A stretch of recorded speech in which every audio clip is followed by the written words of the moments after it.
Dear students, now I am going to discuss about conservation of fossils. So fossils, you know already, you have studied different types of fossils, dating of fossils and all.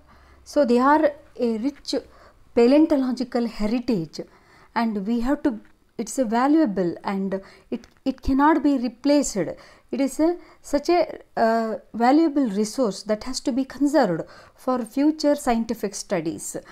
So fossil specimens have a very shorter lifespan.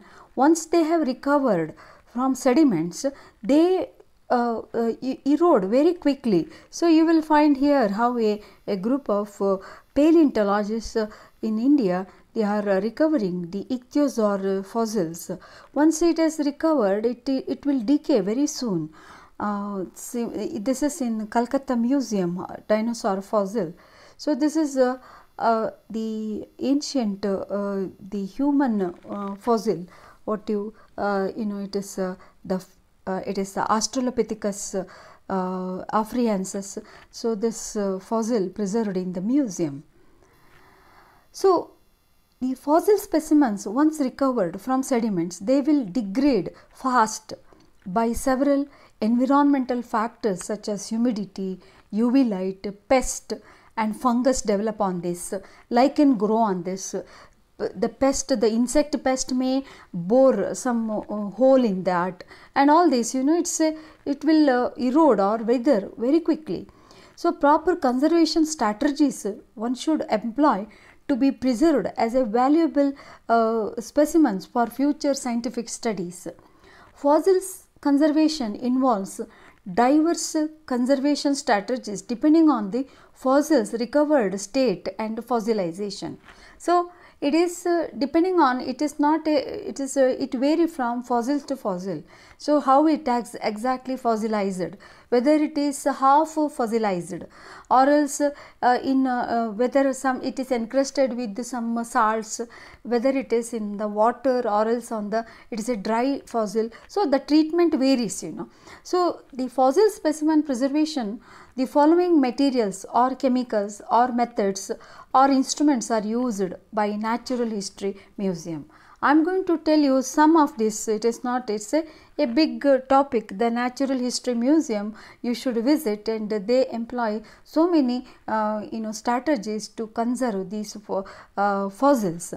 So here I'll discuss about consolidants, adhesives, treatment of subfossils. So fossils from salt water, how it can be preserved or conserved. Fossil containing iron compound and sulfur, how it can be removed, and what are the mechanical tools used to recover the fossils. Consolidants or hardeners, they are called. They prevent the deterioration of the fossil specimens, or else poorly mineralized bone or fossil can be treated with the consolidant. It make the bone harder, you know. So consolidants are, they are resins. They dissolved in suitable solvents and applied on fragile fossil specimen to harden. So this the solvent are you know, it may be the water soluble, or it is organic solvent like acetone, alcohol, toluene, used to dissolve these consolidant. So these consolidants are, there are two types of pure resins and emulsions. So they are similar how what you are using the emulsion paints you know, for your home, the similar type of substance you have studied in the chemistry. The pure resins are polyvinyl butyryl granules dissolved in acetone and applied to strengthen the dry fossil specimens. Emulsions are mainly used to treat the wet or the moist specimens, or the fossil specimens they have recovered from the aquatic medium.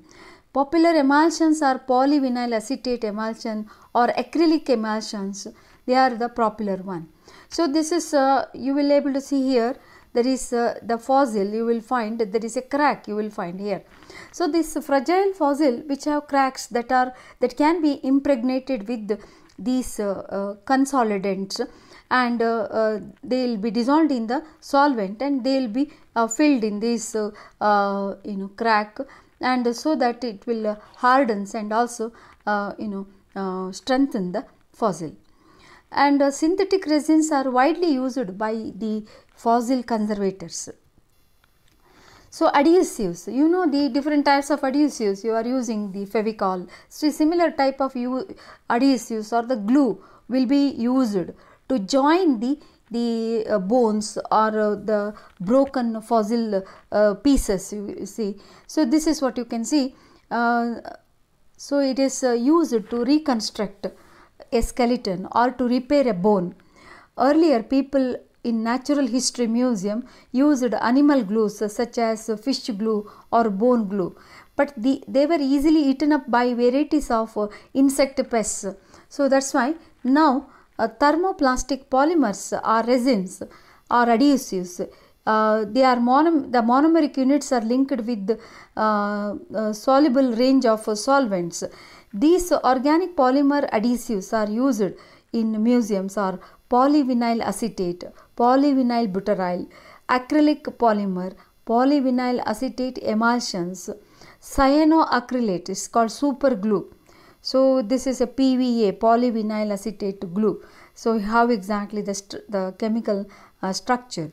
So then there is a cellulose nitrates. These are all different kinds of adhesives. They are used to strengthen the fossils as well as to join the broken fossils to make a intact piece. So they are also these adhesives of thicker grade gluing the cancellous bone, the bones having small pores, that the fossil bone, so that can be filled with this gap filling. So here how the conservator working and reconstructing this with the help of these materials. Treatment of subfossils. Subfossil is a part of dead organism that is partially fossilized, not fully fossilized. Partial fossilization because the condition in which the remains were deposited were not optimal for fossilization. So somewhere the fossilization is not complete. Such fossils when recovered, so they have to be poorly preserved, so there is a little mineralization. They have to be very short lifespan. That's why they have to be removed from the sediments. Once they have removed from the sediments, they need an intensive treatment. So necessary to be preserved a viable specimen for future scientific studies. These can be done treating or immersing subfossil bones in a mixture of proper consolidant or adhesives. So for this polyethylene glycol or carbowax solution you will find here. So how this they are immersed for several days. So soluble wax used for preserving wet wooden artifacts. So these are all this is a subfossil of the Dudo. So Dudo became extinct about 200 years ago. So this is not fossilized fully. It takes long period for fossilization. So these subfossils can be preserved or conserved in this way by treating with the polyethylene glycol. Then fossils from salt water. So those are recovered. See the dinosaur fossil that is recovered from the salt water. When the fossil dries, the dissolved salt will crystallize and inside which increase the volume. So then it internal pressure, then you can see how it has broken now.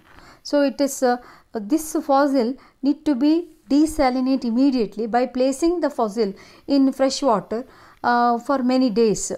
Then the salt will dissolve. So it has to be replaced. The water has to be replaced. Fresh water has to be it has to be immersed in the fresh water every day, like that. So after desalination, it has to be impregnate with the fossil with the adhesive solution. This is how the fossils recovered from salt water can be conserved. So then the fossil containing, this is a natural one, the iron compounds and the sulfur. So they wither very fast, you will find here. So most of the fossil sediments are disfigured due to hematic iron stains and incrustations on them. This can be removed by treating the thioglycolic acid and 5% ammonium hydroxide can remove these iron incrustations that is present on the fossil. The sulfur oxides and combines with the water to form sulfuric acid. This irreversible process is called a pyrite bloom. This is a pyrite bloom. Blooming, the pyrite bloom, it is in fact other fossils in the museum also. So that's why it is immediately that has to be taken care, and by submerging the fossils with the melted paraffin wax and the petroleum in 1:1 ratio may help to remove this pyrite bloom that is deposited on the fossil. So then what are the mechanical tools used for recovering a fossil? This mechanical tools of different types are used to recover the fossils from the sediments. So these tools are dental picks, you will find, then brushes, spatulas, hammer, chisel. So it is a delicate work. It should not broken, so it is recovering the fossil is a skill. So it so many instruments are used. Then there are different mechanical preparation tools such as air abrasive devices. You can see here air abrasive tool is used to expose a echinoid fossil, you will see here in this.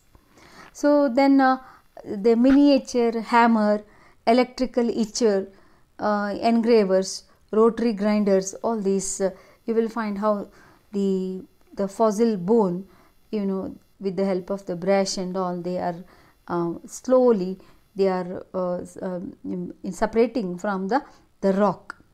So there are so many conservation strategies are used to recover these fossils, and after recovering these fossils they have to be treated properly, then they have to be arranged in the museum, and they are constantly they are they have to be protected to see they have to be checked for any pest or anything. So this is how the museum curators they do this job regularly. So here you will find how exactly the bones, the dinosaurs bones in the sediments. So taking out this, then see this lot of iron in that, treating with the proper treatment, then with the adhesive treatment, consolidants and all this, then we can make this and arrange this type of specimens. Remember, the fossils you won't get the fossils in this form, so they will be spread in a large area like this piece, lot of pieces like this. With respect to this is a the mammoth, this is in the I think it is a London museum. So this is Natural History Museum of Washington. So you will find a Tyrannosaur fossil. This fossil, these are so much of work people will do, conservator will do to establish the museum and display this like this. So this is about conservation of